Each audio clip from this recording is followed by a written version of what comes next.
I find Uzbekistan to be one of the very few countries. We consider Afghanistan as a part of Central Asia. The more you collaborate, the more you integrate economically. Bring some actionable outcomes. This is a demonstration of that political will and courage. Uzbekistan is promoting several strategic initiatives. Only now officially recognized by one country in the world. I was surprised how similar we are. People very much underestimate the power. We believe that Afghanistan can be transformed and play a positive role.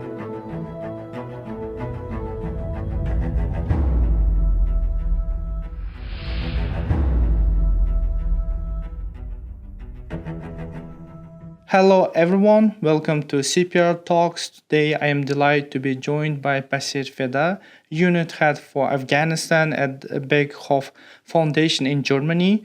Over the course of his career, Basir has worked with the United Nations Assistance Mission in Afghanistan and at the German Embassy in Kabul. He has served as a mediator between the government of Ashraf Ghani and the Taliban.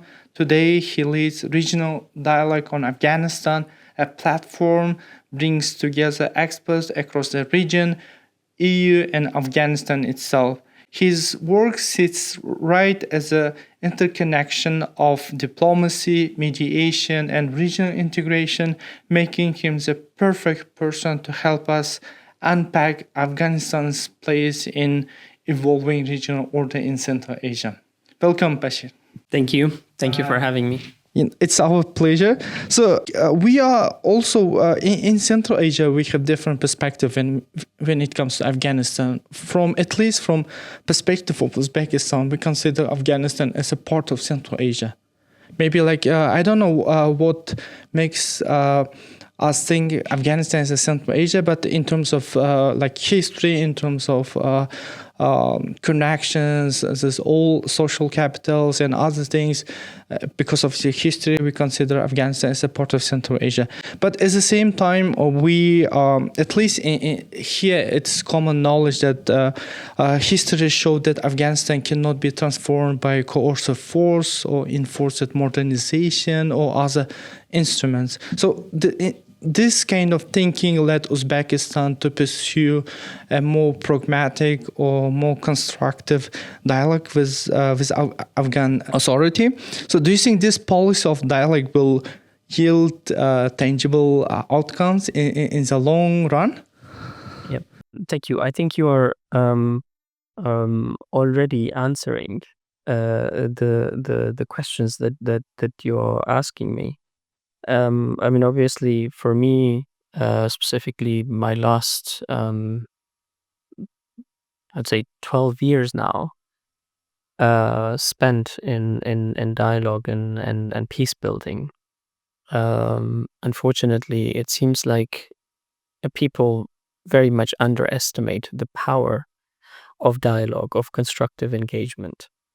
If you look into Afghanistan's history, both ancient but also very modern history, or just think the last 24 years, and obviously before that, which would also be part of modern history, force has never really yielded any results, no matter how forceful or powerful the invasion of this country has been. Change can only come from within. And this is now my 4th time coming to Uzbekistan, and there's a reason why I do that. And I always tell this to our partners, both in the region, our European partners, our partners in Afghanistan. I find Uzbekistan to be one of the very few countries, and this is unfortunate, but I find it one of the very few countries that has taken exactly the right approach to engaging with Afghanistan and to dealing with Afghanistan. And first and foremost, what comes as a foundation of that engagement is that I feel that Uzbekistan is among those countries that accord Afghanistan that status of an independent country, a people that can decide their own fate rather than being imposed on it. And in the meantime, I think very critically, this engagement is helping Afghanistan not to be completely isolated from the international community. And as a peace builder, I can tell you, isolation does not bring any good to anyone. So yes, I think Uzbekistan's current engagement, which is not just contained in words, but demonstrated through very tangible actions.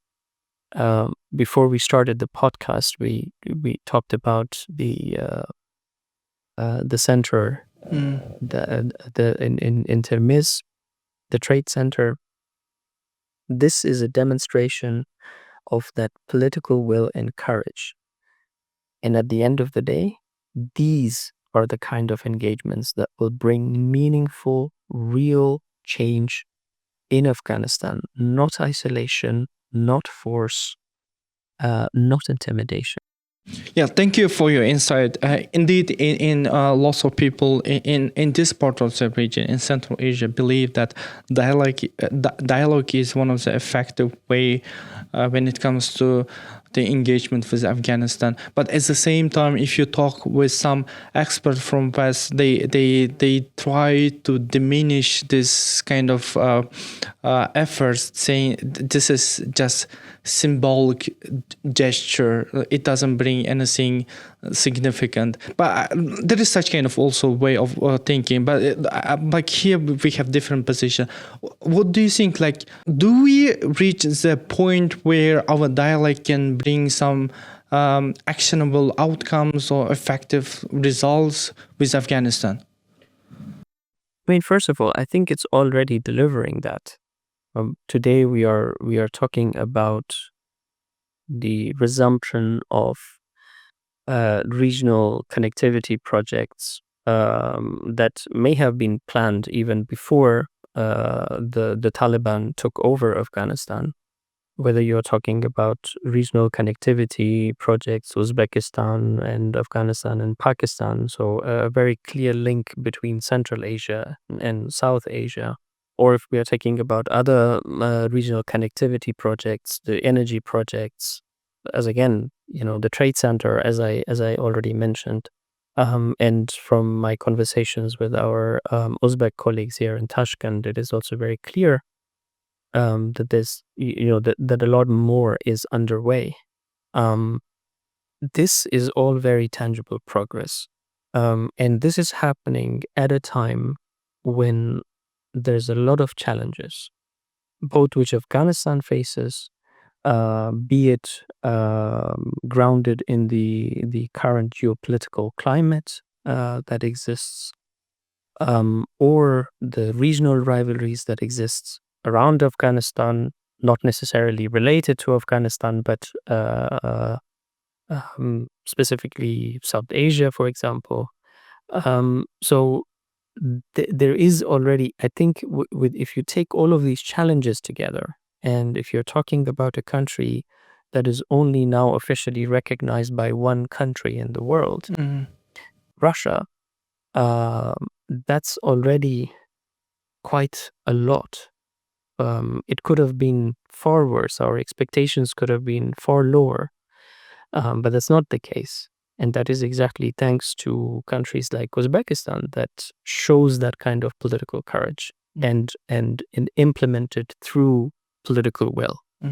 So here in the region, we talk a lot about integrating Afghanistan into Central Asia. Like, although lots of people try not to use some terms, some cliches on Afghanistan. For example, a couple months ago, we wrote a paper for the national interest, explaining why Uzbekistan pursuing growing or like expanding engagement with Afghanistan. So from our perspective, we don't see Afghanistan as a source of regional instability, or we don't see it as a liability of the regional security.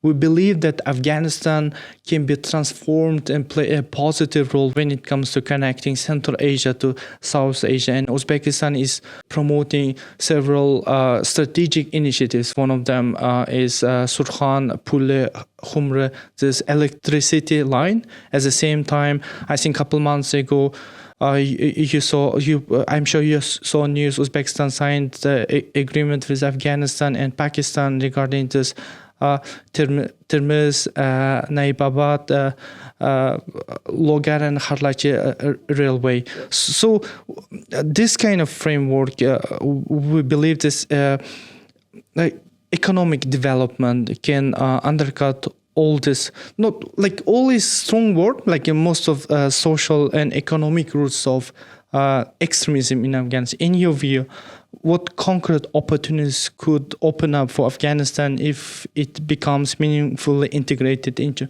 regional trade and infrastructure networks? A lot. I mean, first let me say that there is, Uzbekistan, the approach that Uzbekistan has vis-a-vis Afghanistan, which in my view is this constructive engagement, positive engagement. And considering Afghanistan as part of Central Asia, and I think a lot of Afghans will tell you that they too consider themselves more Central Asians rather than South Asians. But years of disconnect, specifically between, and I'm strictly talking about the 5 Central Asian states here, and in Afghanistan, the distrust, the paranoia that has been created, that Afghanistan is always a source of instability, looking at Afghanistan from the prism of threat rather than also opportunities. And this is a very difficult conversation.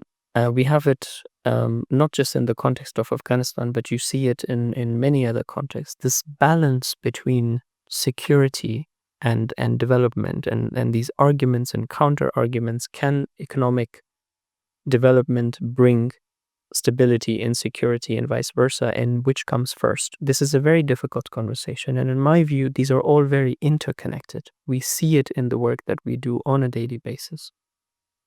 Economic development in the current approach that Uzbekistan has vis-a-vis Afghanistan, it is not only opening up, it is not, first and foremost, is bringing Afghanistan out of isolation. It helps quite a lot. It is giving Afghanistan the opportunity to bring its population out of poverty. It is enabling Afghanistan to diversify its market and not to be dependent on one or the other country. So it's helping Afghanistan to become more independent, and as such also play a more constructive role both within the region and hopefully down the line also within the larger international community. It's bringing that social, from a sociological perspective, at least it removes all those social drivers of terrorism, of extremism.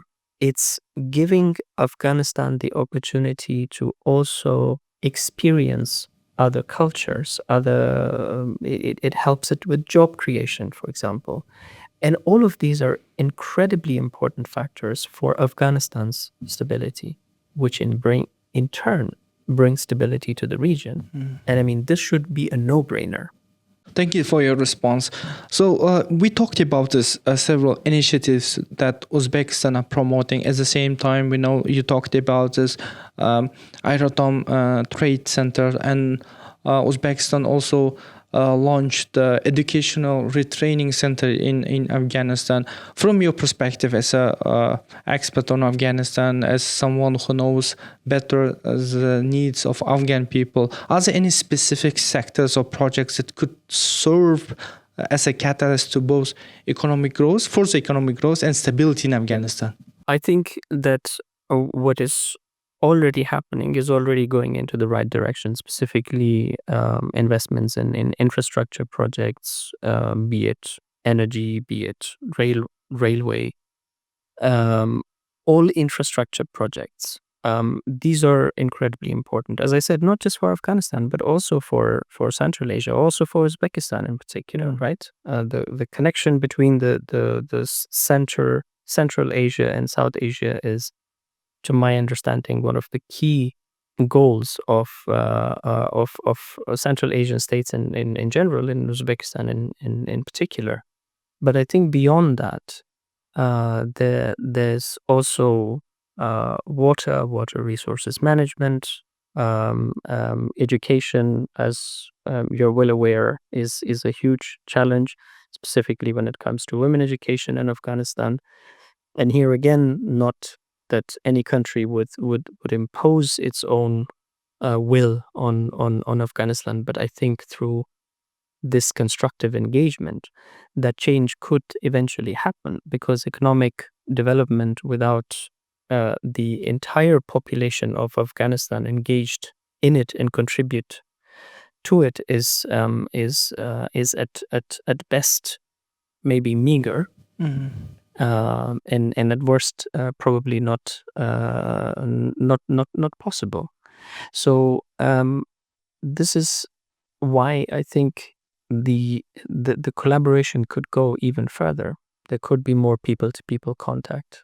There could be more a collaboration on, for example, on visa regimes to allow the Afghan business community to trade with Central Asia, with Uzbekistan, in particular, given that Uzbekistan is one of the strongest economy within this region, and I think creation of even more joint markets and spaces. There's of course a lot more needed in terms of harmonization of removing trade barriers, harmonizing institutions such as customs and so on, so that the flow of trade becomes much more easier. I can go on and on, but these are some of the really critical points, I think. Actually, this is, I think, quite a popular idea here. Like, we should also work on human to human, like human development, people to people connections when it comes to education, retraining, and creating opportunities for Afghans as well. But again, like, let's some people, again, like there are also like some criticisms when it comes to Central Asian approach to Afghanistan, right? For example, some people see like economic connectivity cannot be cannot shift like security dynamics in Afghanistan. So from your perspective, again, how this economic connectivity projects can shift security dynamics in Afghanistan to the positive side? I think it's very critical. I mean, this is what I hinted at with your previous question, when I said yes, it's a very difficult balance for people. Which one comes first? It almost becomes this chicken and egg problem. But the reality is, as I said, it's interconnected, because the more you collaborate, the more you integrate economically, the more common interests you generate. And the more common interests you generate, the more you're invested in that relationship, because that relationship brings very tangible outcomes and benefits for all parties involved. I mean, think about the history of Germany and France. They have been at war for ages with each other. Today, these are the two countries that are the two critical members of the European Union, together, jointly. How did that happen?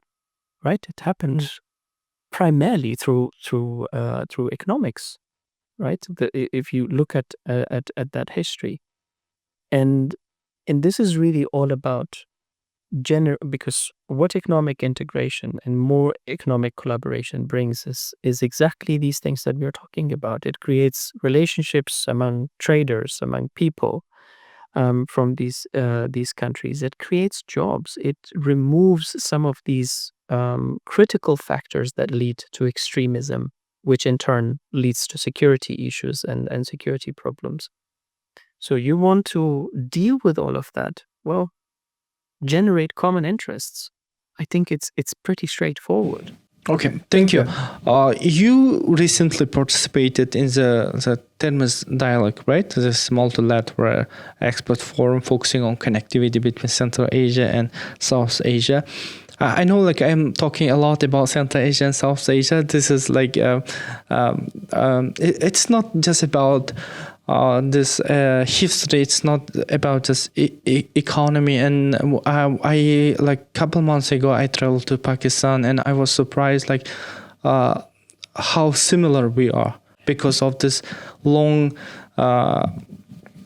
divide between South Asia and Central Asia. We in our mind, in some subconscious level, that we like don't really realize that they are like we are like too close.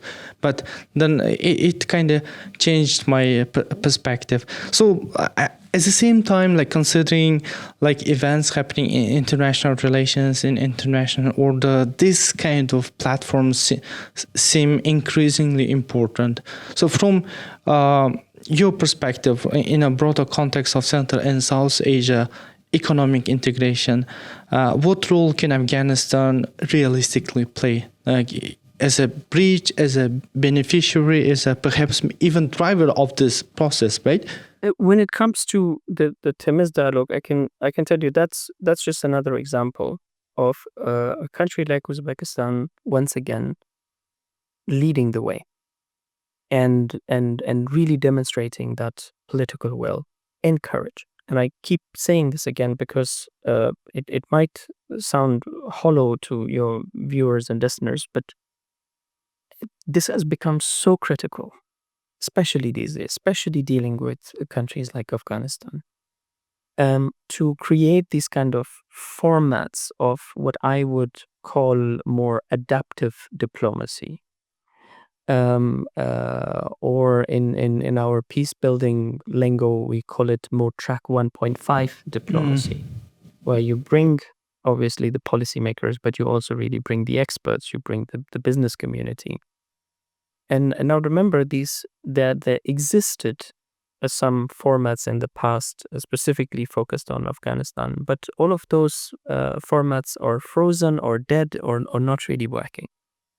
And here it is again, we have finally a format that brings the issue of connectivity between Central and South Asia with Afghanistan at the very heart of it. Because Afghanistan really is, when we say Afghanistan is the heart of Asia, there used to be a heart of Asia-Afghanistan process in the past. And why? Because it is very much the heart of Asia. You cannot realize your goals of connectivity without Afghanistan being an integral part of it. And I think that's what we saw in Termes dialogue. And my hope is that that is only the very beginning of a long-term process where Afghanistan, from a theory, becomes a reality of that natural connector, of that bridge builder, where both Afghanistan can benefit, but also the other countries of South Asia and Central Asia.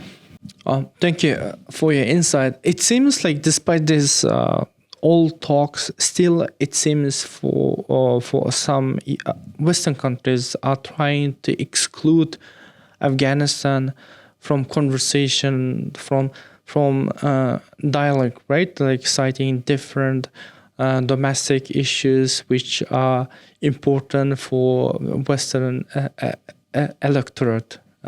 Like, can you also like briefly mention risks of excluding Afghanistan from such kind of dialogues, from such kind of projects, or even like curbing engagement with Afghanistan? So in my line of work, of course, I always engage very intensively with our partners in the West, be it the EU, be it my current home country of Germany. We engage with diplomats, politicians, And of course, our key message is always meaningful engagement. Engage with Afghanistan. Do not isolate. Isolation is not really helping you. It's not really helping Afghanistan. I think we have to be, there's a long background to where we are, where Afghanistan is vis-a-vis the Western community. I can tell you, we have facilitated a lot of conversations between the West and Afghanistan, and things were going really, really well. There was a turning point when the girls' schools were shut down. And of course, you can argue, or at least what our partners in Afghanistan would argue, well, this is my domestic issue. But I think that's also not entirely accurate. When it comes to fundamental rights, if you want to be a responsible member of the international community, that also comes with international obligations, and that also means respect for international humanitarian law, and that includes women. So I think that a lot has gone wrong in the communication. The new governance setup in Afghanistan is such that is very much protective of this independent status that it has acquired, that it says it has fought for the last 20 years. So if you're not very careful in how you communicate certain issues, for the West, it's very difficult to understand why Afghanistan would not allow its girls to go to schools. It's a no-brainer. There's no other country on the face of earth where something like this is happening. And it makes it very difficult for these countries to engage with Afghanistan because they also have their own constituencies.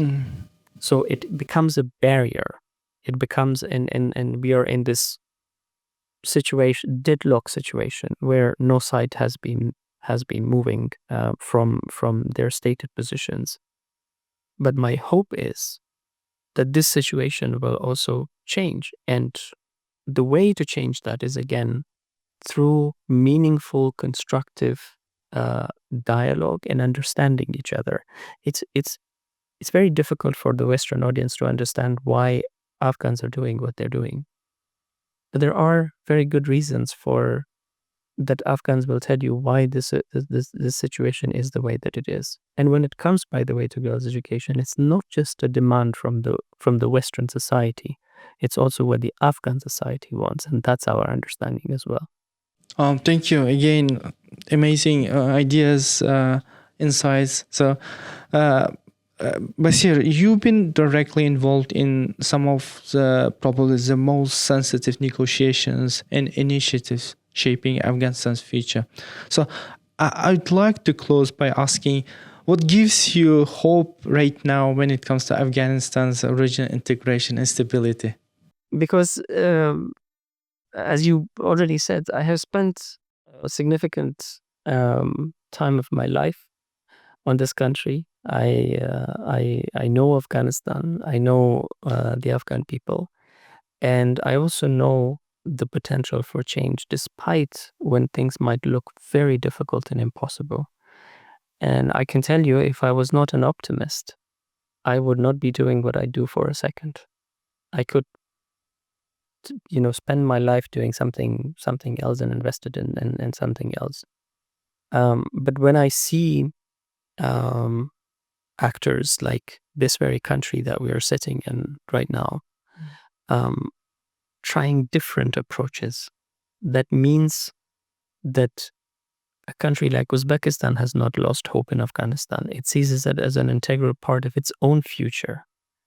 Then that gives me hope, because I know that there are interests, and these interests cannot be met if there is instability in Afghanistan. So I think Afghanistan is in a neighborhood, in a region, which can either bring stability or instability.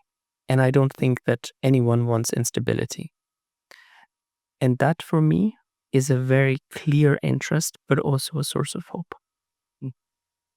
Thank you so much for your time, for joining our podcast. I'm sure our viewers will enjoy your insights and your recommendations. Thank you so much again. You're very welcome, and thank you so much for giving me the opportunity to speak to you.